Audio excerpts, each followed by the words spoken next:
Deixa eu ver que eu acerto aqui. Aí. Temos falado sobre servo, ser servo. Falamos sobre aprendendo a ser servo com Jesus. Falamos tivemos outros temas falando sobre Jesus, sobre ser servo, sobre ser servo. As crianças estão indo para a aulinha, esqueci de avisar. Perdoe minha falha. E graças a Deus, é um tema muito importante, porque todo aquele que decide ser cristão, decide servir a Deus, decide andar com Deus, ele está decidindo a ser servo. E o tema que me deram para eu trazer a mensagem, parece um tema muito fácil.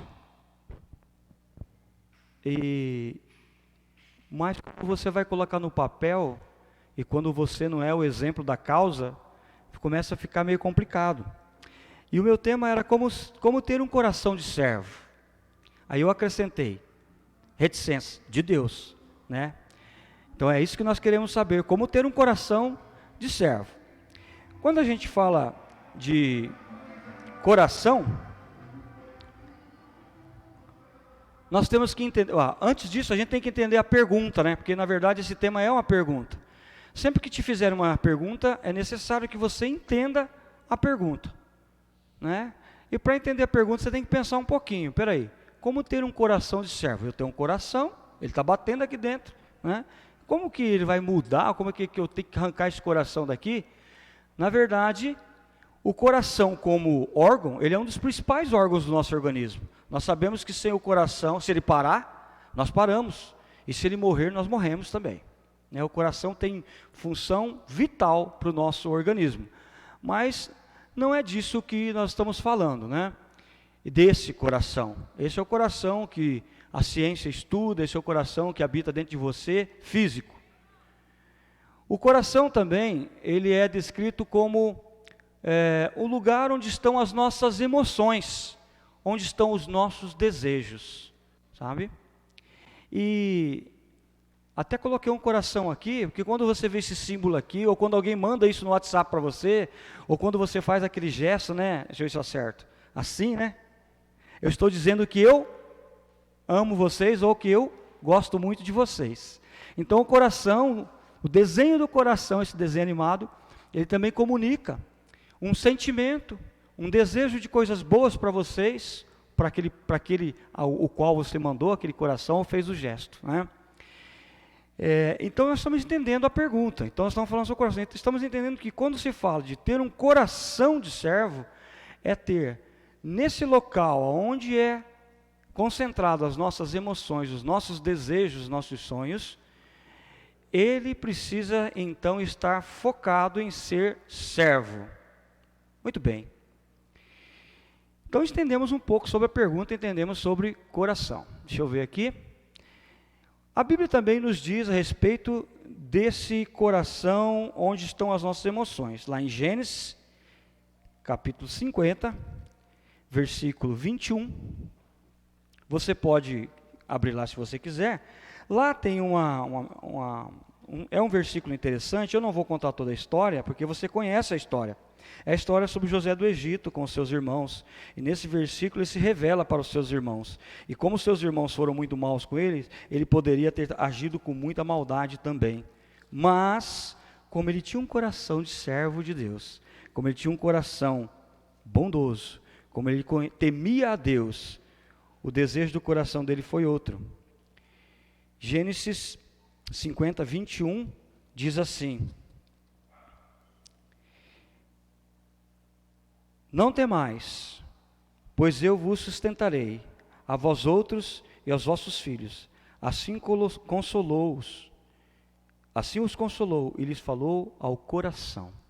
De coração para coração, José, aquele homem temente a Deus, servo de Deus, mostrou como é que é um coração que teme a Deus.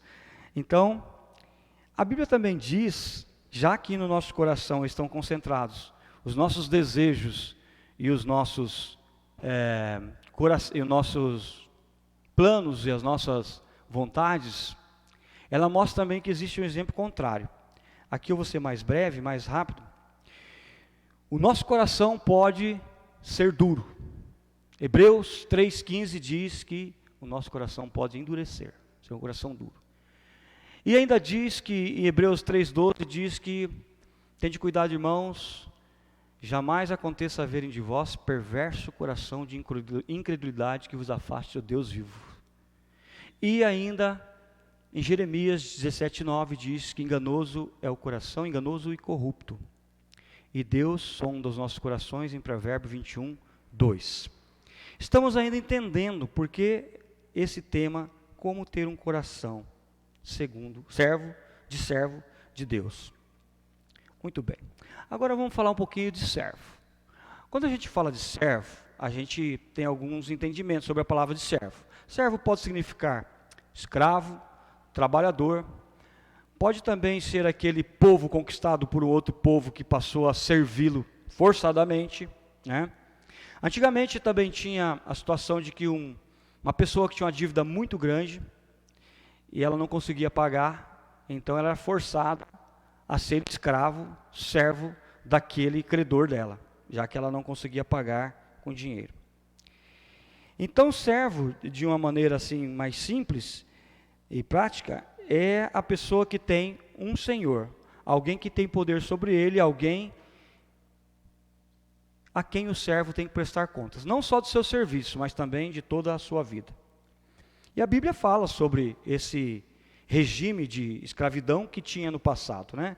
Tanto o Velho Testamento como o Novo Testamento tem essas informações sobre esse tipo de servo, o escravo, aquele que era comprado e vendido. Graças a Deus aqui no Brasil isso acabou há 133 anos atrás, no dia 13 de maio de 1888, né, que foi assinada essa lei. O que provavelmente muitos de nós aqui seríamos escravos, se não tivesse acabado. Deus é bom e misericordioso com a gente, né? E hoje o mais próximo disso que nós temos, eu acredito que é o regime de trabalhador, onde alguém precisa do seu trabalho, te contrata por dia, por hora, por dia, por mês ou por empreita, né? Você precisa de um serviço, você contrata alguém para fazer aquele serviço e você tem um contrato com ele. Só que você pode pedir a rescisão daquele contrato ou ele pode também ter a rescisão do contrato e tem as penas financeiras cabíveis para cada lado. Graças a Deus, isso também nos ajuda muito no nosso dia a dia na sociedade.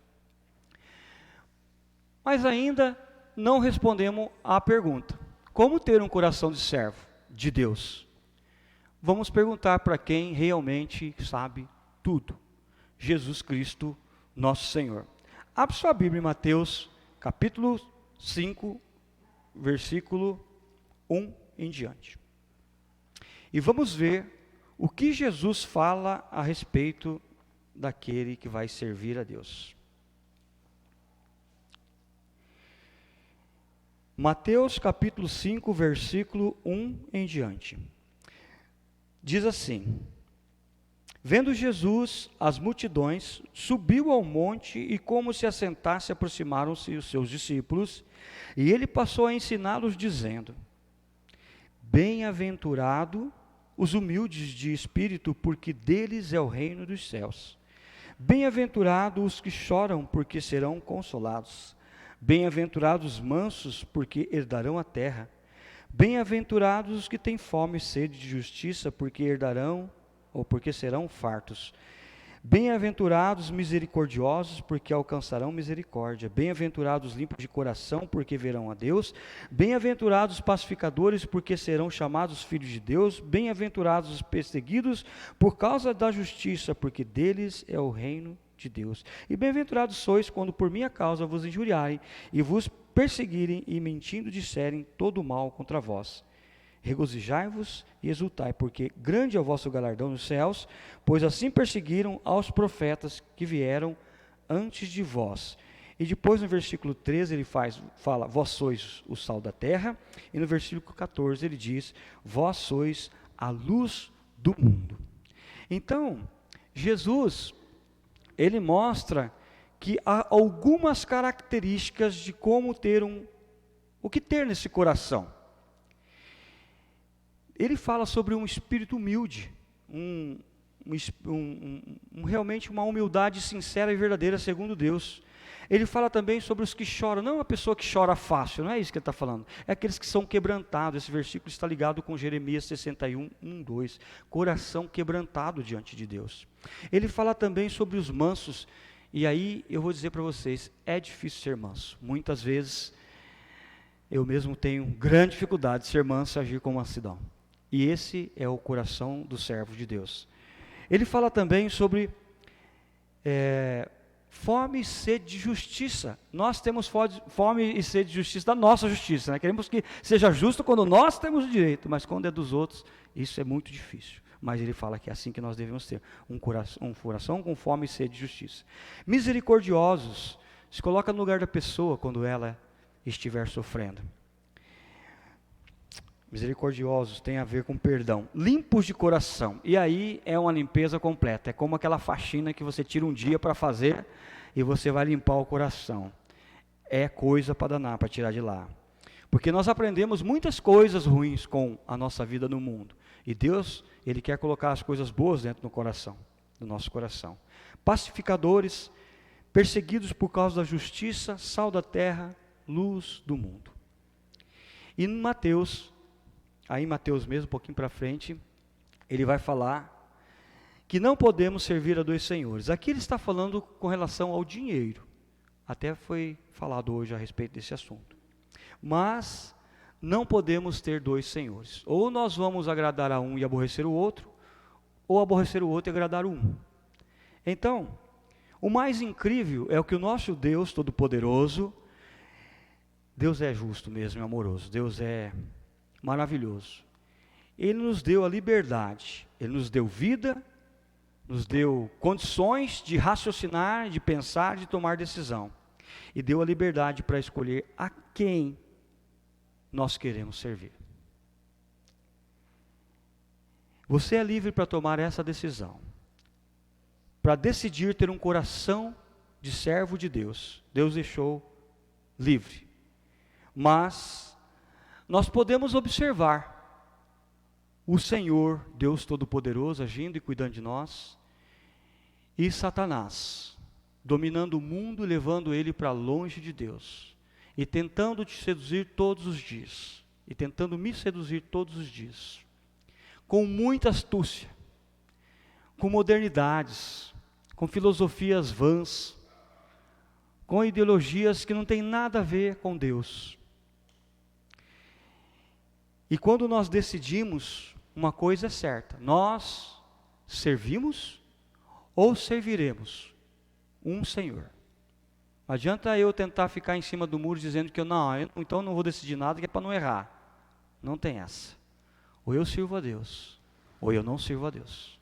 Nós somos colocados nesse mundo para dar glória a Deus. E aí nós temos que mudar o nosso coração. Um filho tem que ser obediente aos pais. Os pais têm que tratar o filho com respeito. O empregado tratar o patrão com respeito e fidelidade. O marido tratar a esposa com amor. A esposa tratar o marido com respeito. E assim vai. Tantos e tantos e tantos conselhos e maneiras de nós termos um coração de servo segundo Deus. Um coração de servo de Deus. Ao escolher a quem nós vamos servir, nós vamos desenvolver as características desse servo de Deus. E também teremos, o Nelson passando, o Nelson está bem de saúde, graças a Deus, está andando ali, ó. Oramos por você hoje, irmão. O Nelson, nosso irmão, está passando ali. Então, quando nós decidimos, escolhemos um Senhor aqui na terra, lembre-se, você vai servir Ele na eternidade também. Essa é a condição que nós temos nessa terra.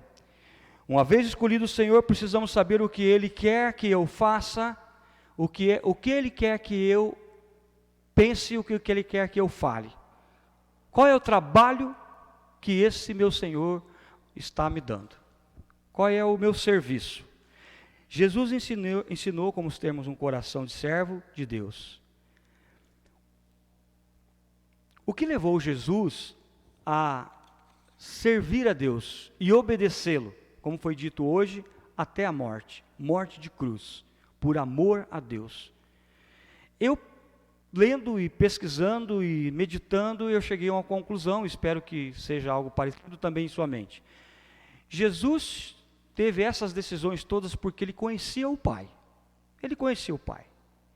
Ele era o próprio Deus aqui na terra, o Deus Filho. Ele amava o Pai. Na verdade, ele diz isso muitas vezes: eu amo meu Pai. Ele o respeitava. Ele o glorificava. Tudo que Jesus fazia era para a honra e glória de Deus.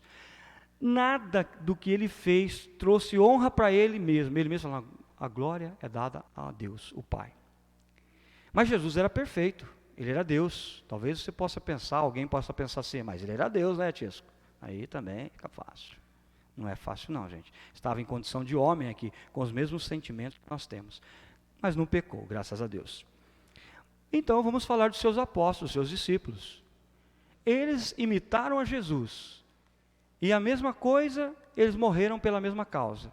Com um coração de servo fantástico, que nós podemos imitar. E sabe por que eles fizeram isso? Porque eles conheceram o Pai. Porque eles amaram o Pai.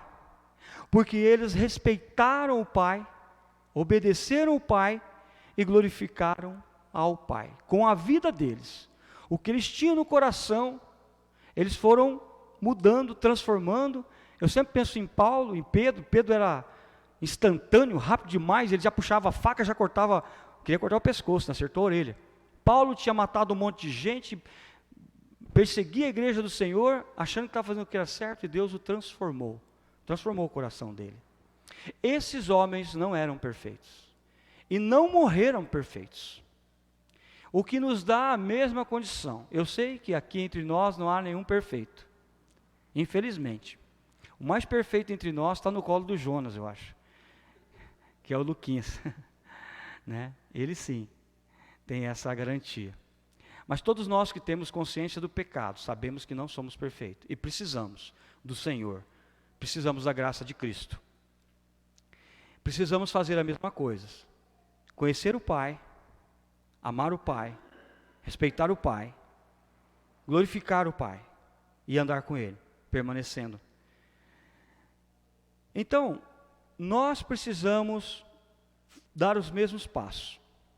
Talvez agora já podemos responder a pergunta, né? Como ter um coração de servo? Conhecendo Deus, ouvindo, lendo, aprendendo, desenvolvendo o amor a Deus, respeitando e glorificando esse maravilhoso Deus, e levando a mensagem do Evangelho Salvador, que Ele nos trouxe. Jesus veio aqui nessa terra para isso. Veio para nos dar a salvação e deixar o ensinamento que é chamado de Evangelho da salvação, o plano de Deus para a salvação da nossa alma, da nossa vida e da vida daqueles a quem nós conhecemos. Esse é o serviço que Deus nos deu. Mas não vou falar muito, para deixar o Guilherme falar semana que vem a respeito desse assunto. Mas então, para finalizar, desenvolva em você um coração de servo de Deus. Talvez alguém ainda pergunte: mas como fazer isso na prática, Tisco? Abra sua Bíblia em Efésios 4, versículo 25.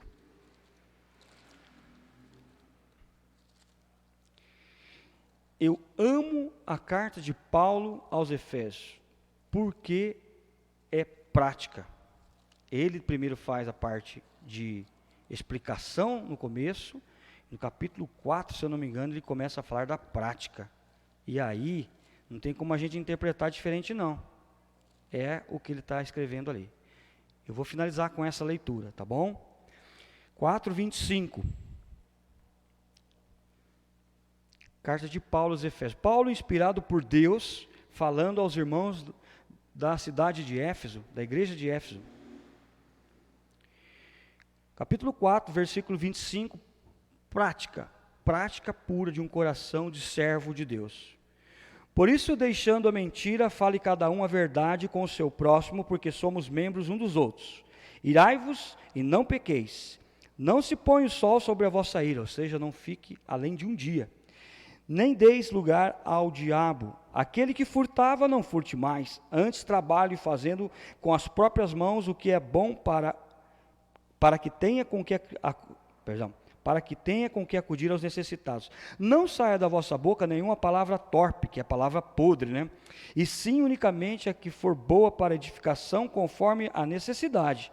E assim transmita graça aos que ouvem. E não entristeça o Espírito de Deus, no qual fostes selados para o dia da redenção. Longe de vós toda amargura, e cólera, e ira, e gritaria, e blasfêmia, bem como assim toda malícia. Antes sedes uns para com os outros benignos, compassivos, perdoando-vos uns aos outros, como também Deus em Cristo vos perdoou. Sede, pois, imitadores de Deus como filhos amados, e andai em amor, como também Cristo nos amou e se entregou a si mesmo por nós, como oferta e sacrifício a Deus em aroma suave. Mas a impudicícia e toda sorte de impureza, impudicícia peraí, vou pôr meu óculos aqui. Imoralidades e indecência, ou cobiça, que nem sequer se nomeia entre vós como convém a santos, nem conversação torpe, nem palavras vãs, chocarrices, coisas essas inconvenientes. Antes, pelo contrário, ação de graça. Sabei, pois, isto: nenhum incontinente ou impuro ou avarento que é idólatra tem herança no reino de Deus, de Cristo e de Deus. Ninguém vos engane com palavras vãs, porque por essas coisas vem a ira de Deus sobre os filhos da desobediência. Portanto, não sejais participantes com eles, pois outrora erais trevas, porém agora sois luz do Senhor. Andai como filhos da luz, porque o fruto da luz consiste em bondade, justiça e verdade. E assim ele vai, você pode ler em casa depois, todo o capítulo 5, o capítulo 6, assim por diante. Ele vai dando orientações práticas de como ter um coração de servo de Deus. Ele ainda fala depois sobre a família, marido, mulher, filhos, patrão, empregado. Então, concluo a mensagem de hoje dizendo o seguinte: exercite cada vez mais cada uma dessas orientações que Deus deixou registrado em sua palavra santa e salvadora, e com certeza você e eu teremos um coração de servo de Deus. Amém? Vamos ficar em pé, vamos orar. Que Deus